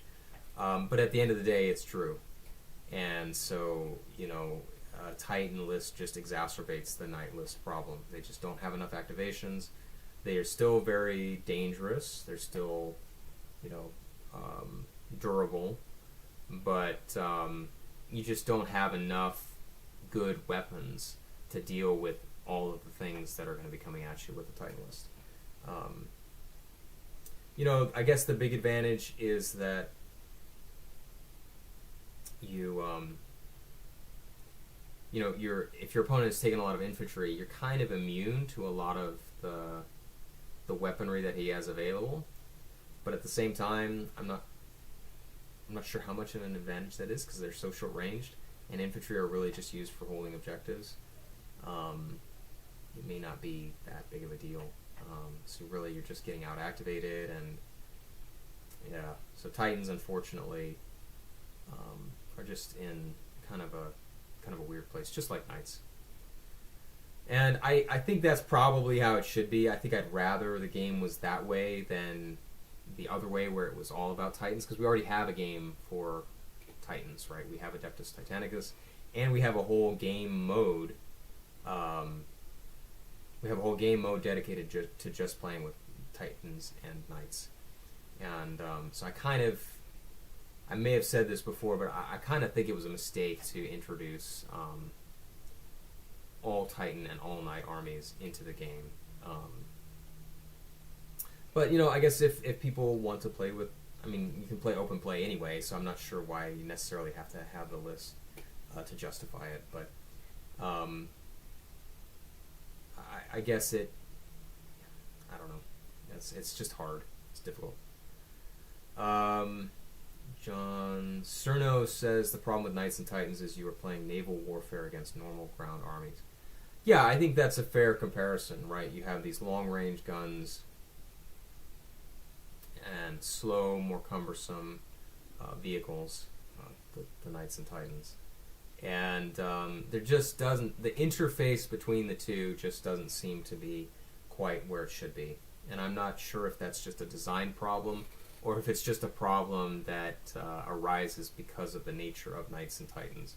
And we're just sort of seeing that the fiction and the reality wouldn't necessarily meet where we'd like it to. It's funny you should say naval warfare. I used to play a game called Heavy Gear, and I think they made a computer game out of it, but it was on a desert planet, and they had navies, but they weren't on ships. The planet had some kind of super strong magnetic field or some science fiction justification, but they had these big maglev ships that would just float like a foot above the ground, and they would maneuver around on these deserts and have naval engagements over the sand dunes, kind of like the Deserts of Karak homeworld game that they came out with years ago, kind of like that. And then they'd have the heavy gear walkers that they deploy and roam around and have engagements to support the naval actions that these carriers and destroyers were engaged in. So yeah, that's a complete tangent, but I agree. I think the comparison you're making between naval warfare with Knights and Titans is, and I think it's deliberately so. Like, I think if you read some of the fiction that Games Workshop has published for particularly Titans, right, it does really seem like it's kind of a submarine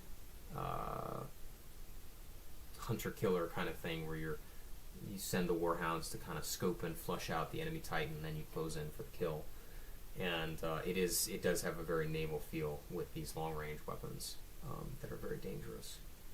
What did you guys think about, if you watched it, what did you guys think about the Titan show on Warhammer Plus? I think I made a video about the first episode, and then I didn't make any more. I probably should. But I thought it was okay. I thought the second episode was pretty good. I didn't really care for the third one.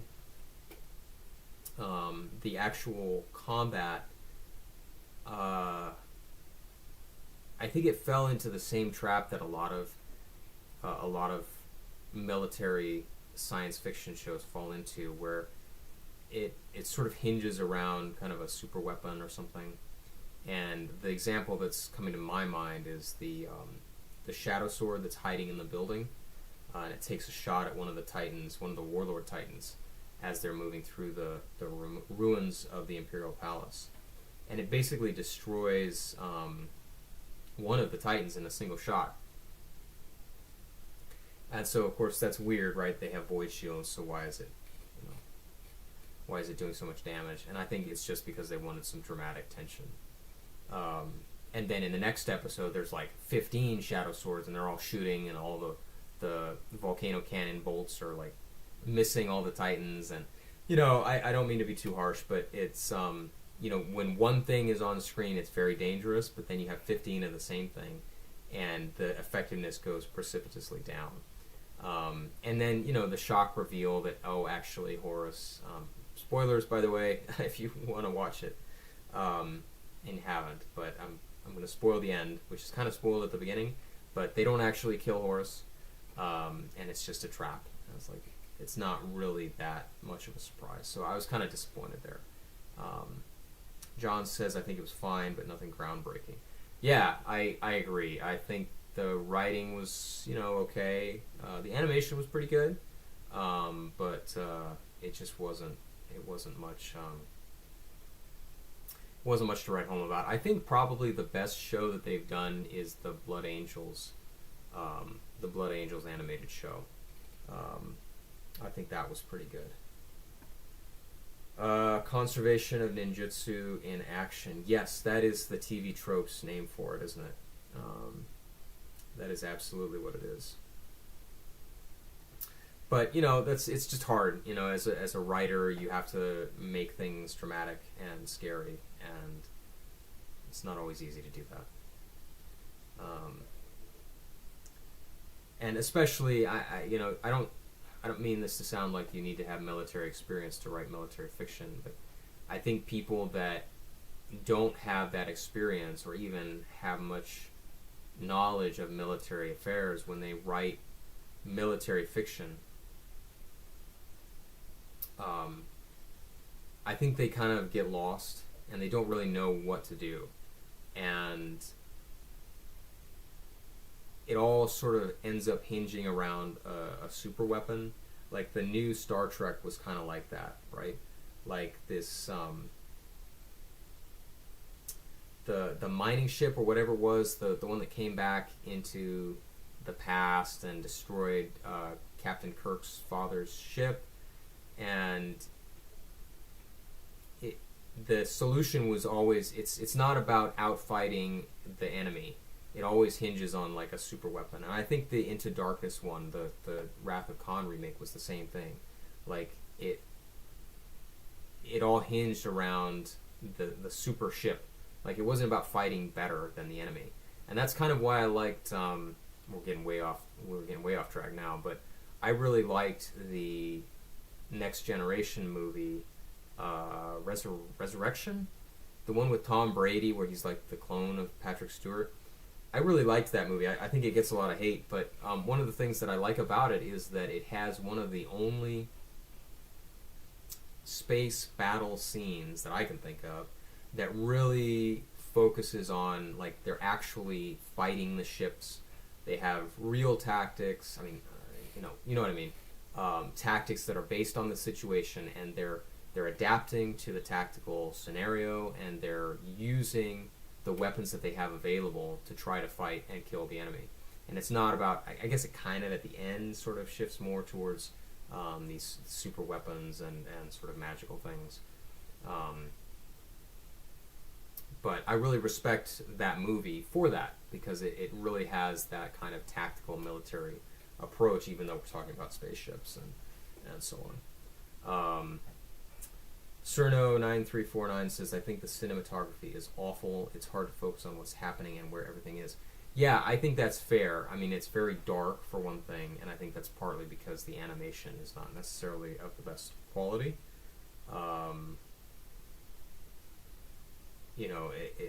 Having it be dark, this is an old sci-fi trick, right? It makes it easier to disguise some defects in your special effects if it's dark. So there's that. I think there were some problems, particularly with the first episode, if I'm remembering correctly. It was kind of hard to follow.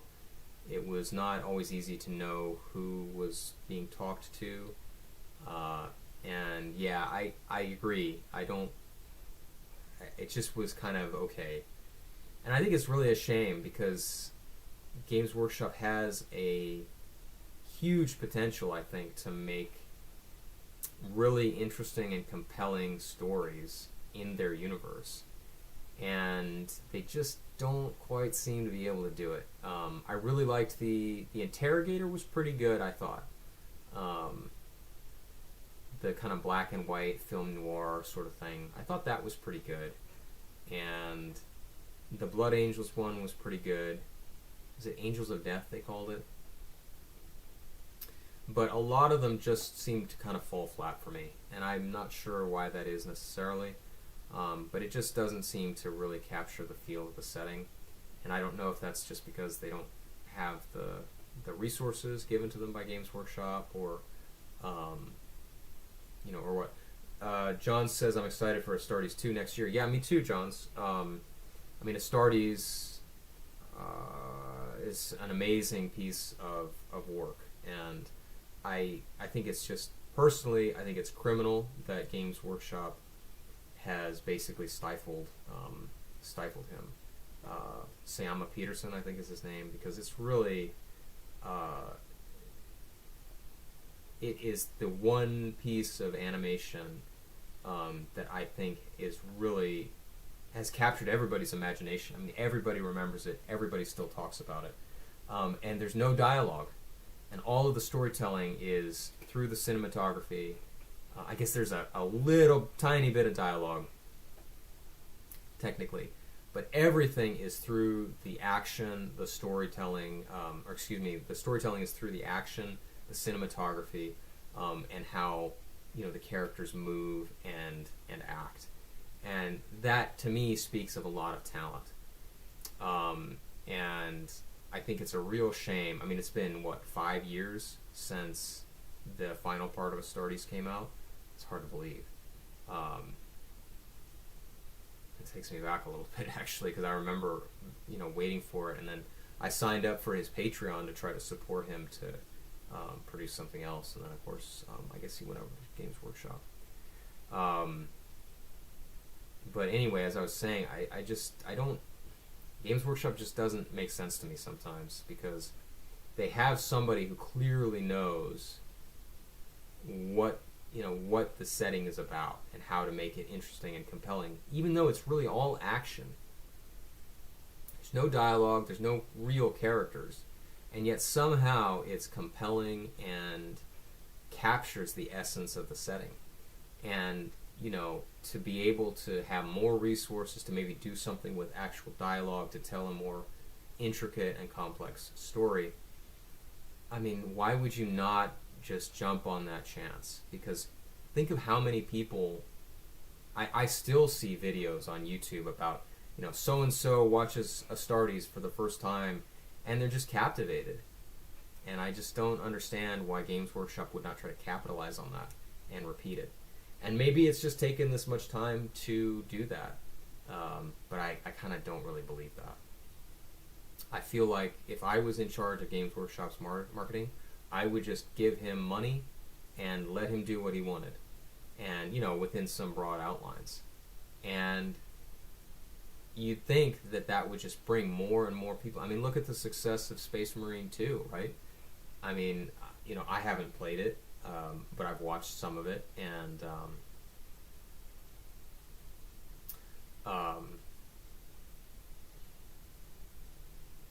Space Marine 2, sorry. And, clearly there is an avenue for bringing new people into the brand through these sort of animated projects. John says, to be fair, he has done some other work with them. He's in the credits of the Warhammer Secret Level episode. I do agree that he could have been utilized better, though. Yeah, I didn't like Secret Level. I know you could tell that he was involved based on the style of the animation.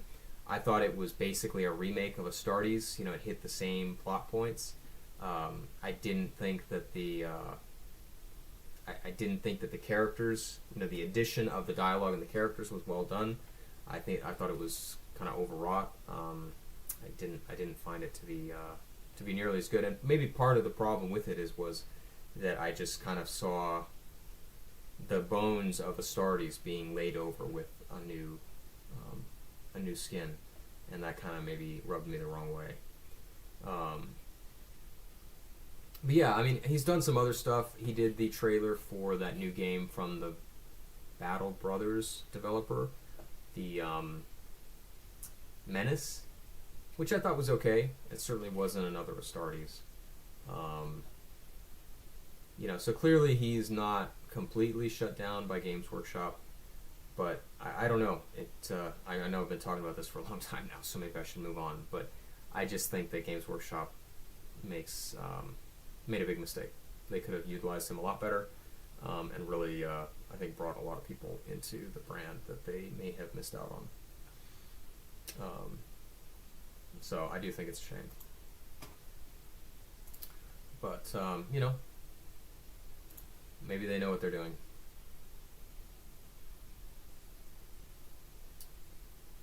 Alright guys, it seems like it's kind of quieting down a little bit. If you have any more questions or anything you'd like to talk about, leave it in the chat. I'll probably, we'll go for another 20 minutes if, I'll just chat about something. And then we'll probably end at around, it's noon for me, but in about 20 minutes, if there's not a lot of other burning questions. I'm not sure what could we talk about.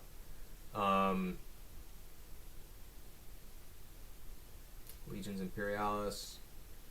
As far as like what I'm gonna work on, I think we talked about it a little bit at the beginning of the stream, but I'm kind of thinking about doing a Shattered Legions force, kind of thinking about doing an Emperor's Children force. The one difficulty that I'm facing, other than just having the time to do all this stuff, is probably just sourcing the infantry. I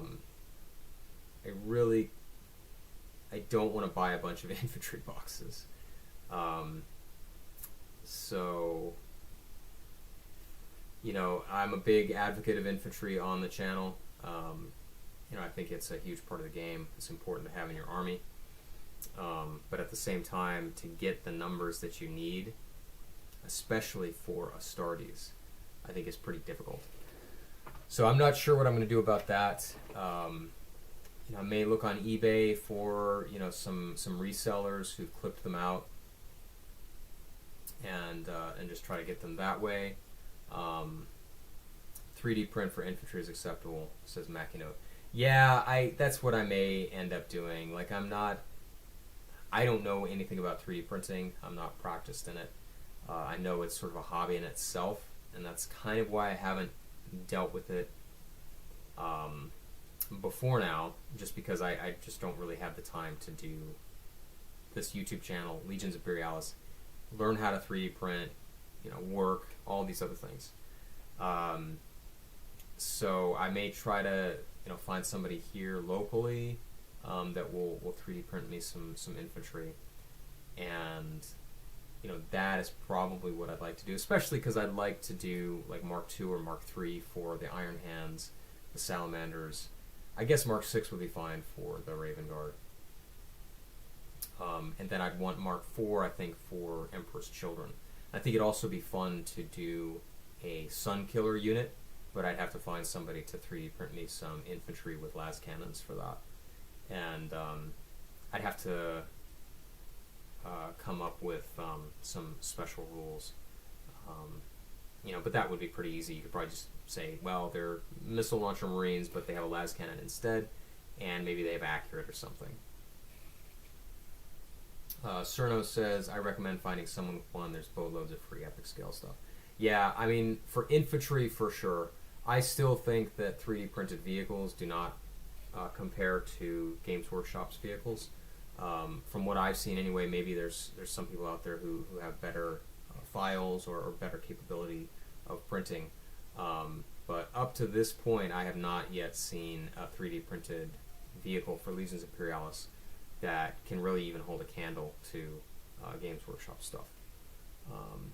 So infantry will probably be 3D printed for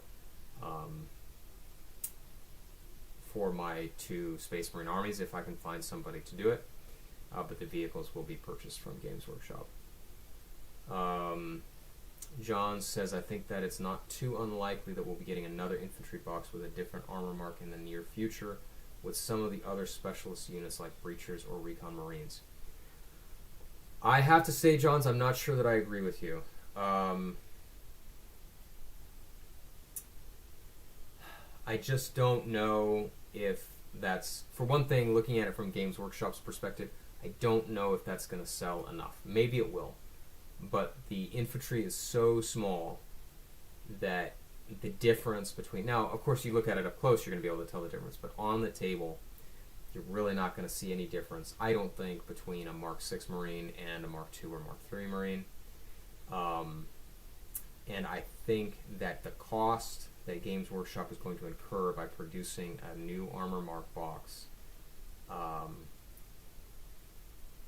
I just don't know if they're going to consider that to be worth the investment. The fact that they have more specialist units, that might be an argument for it. But again, the problem is, how are you going to make these units actually different from the units that we already have? Like, let's take Breachers for an example. Like, how are they going to be different from normal tactical Marines? You know, are they going to have a smaller calf? You know, are they going to have a 4+ armor save? Well, then they're just Terminators, right? You're not going to want to restrict their better armor save to the front, because then you're going to have to worry about how your little Space Marines are positioned on the stand, and it's going to have to be clear what the front is and what the rear is. Recon Marines, maybe? But what is going to distinguish them, I suppose, other than the weapons that they're carrying? And then, you know, is that really going to matter on the table? I guess they could have sniper rifles, maybe. But there's so few specialists. I mean, I guess you could snipe out like Velatari or Flamers in a Solar Auxilia detachment. But how much is that really going to do for you? So I don't know. I'm not sure. I'm not convinced yet. Maybe you can convince me otherwise. Cerno says 1 to 256 or whatever scale Legion Imperialis isn't a great scale for resin, especially with the tiny gun barrels. Yeah, that's another problem, right? You don't want to use an FDM printer for vehicles at this scale, but resin is just going to shatter and break, so it's really kind of a lose-lose situation. The infantry, I mean, they're probably kind of fragile, right? But at least, they're cheap, and they're probably easy to print and paint if they break. So yeah, I would definitely want to use resin for the infantry, because I think FDM is just going to look like, I don't know, the Michelin Man with all those layer lines. John says, mostly with war gear, I'd assume Breachers have grab guns and 28mm. Yeah, I mean, that's fair. I don't know. I'm still a little dubious. I'm not saying I wouldn't like to see a new infantry box with a new armor mark. I'm just not sure that I'm convinced that it's going to happen. Some of the recent FDM printers can print vehicles just fine, says Matt9591. That may be the case, Matt. Like I said, I know very little about 3D printing. I've seen only the results secondhand. So I am cautiously optimistic. I have seen, for sure, resin printed infantry that looks very good, better even than the Games Workshop plastic miniatures. Now, you say they can print them just fine. I'm not sure I'm convinced that they can print them as well as, or to the point where they look as good as the Games Workshop plastic miniatures. But I just have to see evidence of it, I suppose. Cerno says with infantry they should have shims like the official models to help protect them. Are you talking about the cutouts, like the things that everybody was so mad about when the models came out? I'm not sure what you mean by shims. I'm assuming that's what you mean. Just to stabilize the limbs and the weapons and so on so they don't break as easily.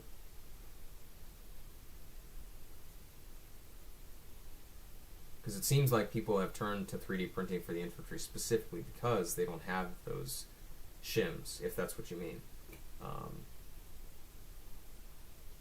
So I'm not quite sure what you mean, but I'm guessing that's what you're talking about. Yeah, 3D printing is a whole other issue. I'm probably losing any chance of getting Games Workshop support by advocating 3D printing here, but really, I mean, that's just the truth, right? I'm not going to buy 5 infantry boxes to get 40 stands of tactical marines. It's just not going to happen. You know, especially you want two detachments of Terminators. Like, how many boxes are you going to have to buy for that? It's crazy. I know they did it because they kind of want to support people making detachments from one box. You know, they probably have the same problem if they just sold tacticals, they just sold Terminators, they just sold missile marines in separate boxes. They probably have just as bad of a reaction because now you have to buy miniatures that you're not necessarily going to use. So it's just sort of a lose-lose situation for them. So I can't criticize them too much, but at the same time, it's like if I want to have, for my Raven Guard for the Shadow Legions, I was thinking about doing 2 detachments of Deliverers for Terminators to kind of deep strike or infiltrate onto the objectives. And, you know, how many stands come in a box? It's like 2. I'd want 16 stands at least, so I'd have to buy 8 boxes of Astartes infantry to get what I want.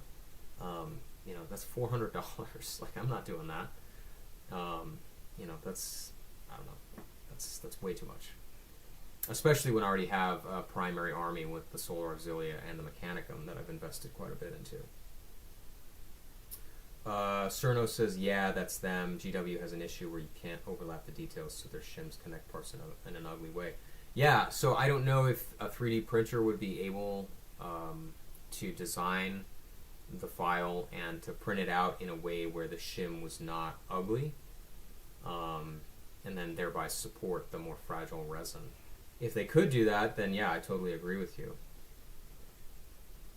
So it would be interesting to see that. Because a lot of the miniatures that I've seen, the infantry miniatures that have been 3D printed, have not had those shims, and I think deliberately. So I think it's interesting that you bring that up and suggest that. Because the infantry is always kind of the struggle. It's always kind of the struggle with Legion's Imperialis army.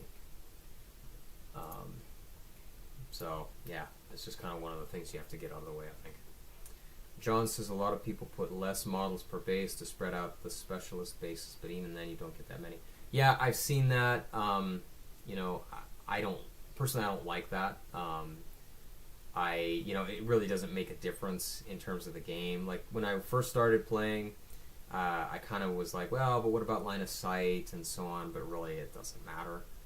Infantry are going to be in a building so often, there's really not any situation that I've come across where not having 2 models on a base has made any difference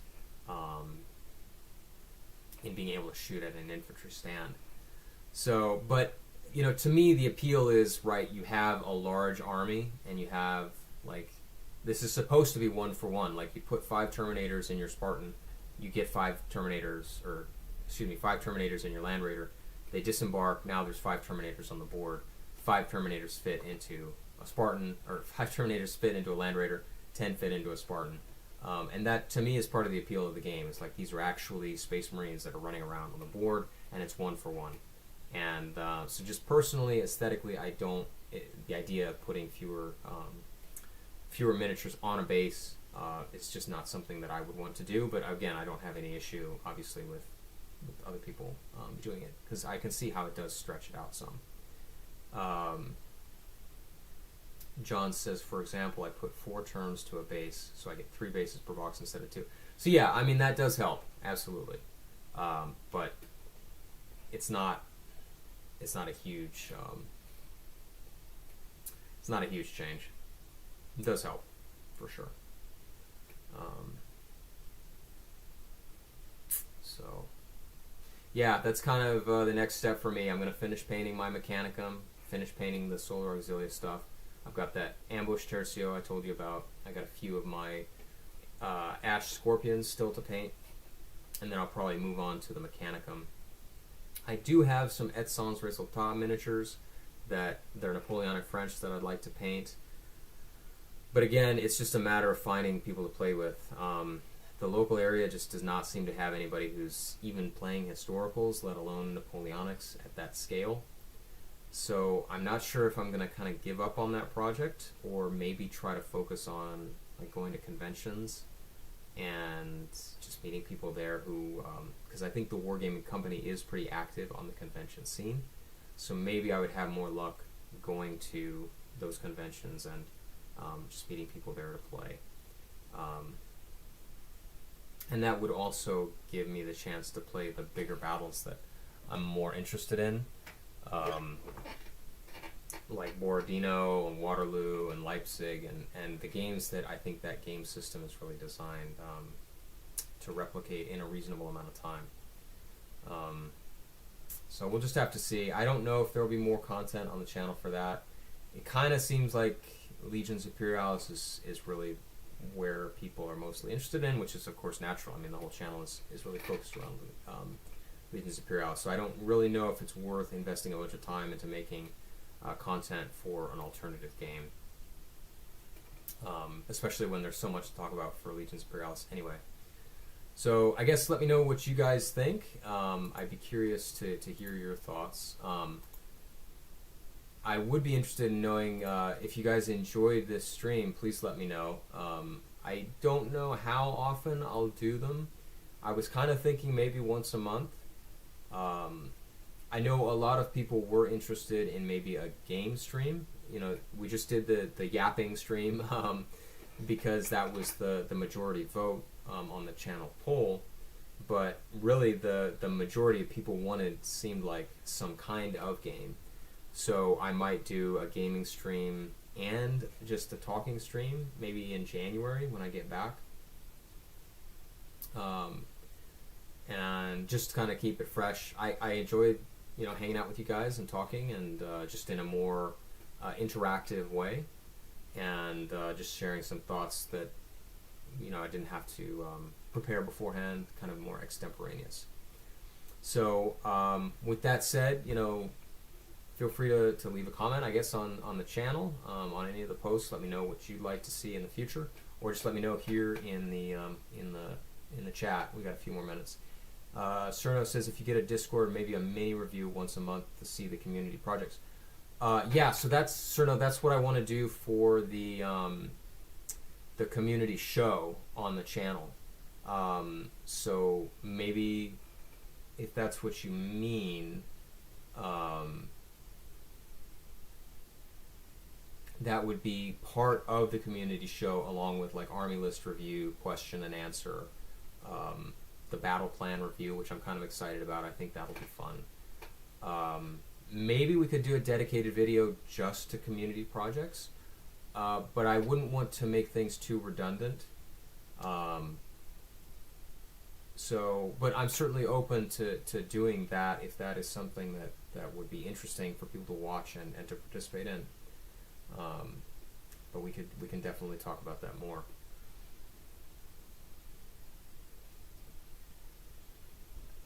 So just a couple more minutes, guys. If you have any last questions or comments, feel free to drop them in the chat and we'll talk about them, and then we'll move on with the rest of our Sunday. So I really want to say thank you to everybody for showing up and talking with me and watching. And like I said, I really did enjoy having a time to hang out and chat with you guys. I do want to say a big thank you to Copper State Gamer, who became a member during the stream. He's a private soldier, and he got his black stripe for signing up. and as he continues to be a member, he'll get more and more stripes next to his username. So big thank you to him, to Copper State Gamer, for signing up as a member for the channel. I really appreciate it. All your support, not only the monetary support, but I really have been, it's been very rewarding making this channel. Hearing your guys' real thoughtful comments has been really inspiring, and just the response to the videos that I've made, it's been really rewarding and really flattering. So I'm definitely planning to continue with the channel, hoping to solidify it and help it to continue to grow. And with that said, just another big thank you, and I'll see you in the next one.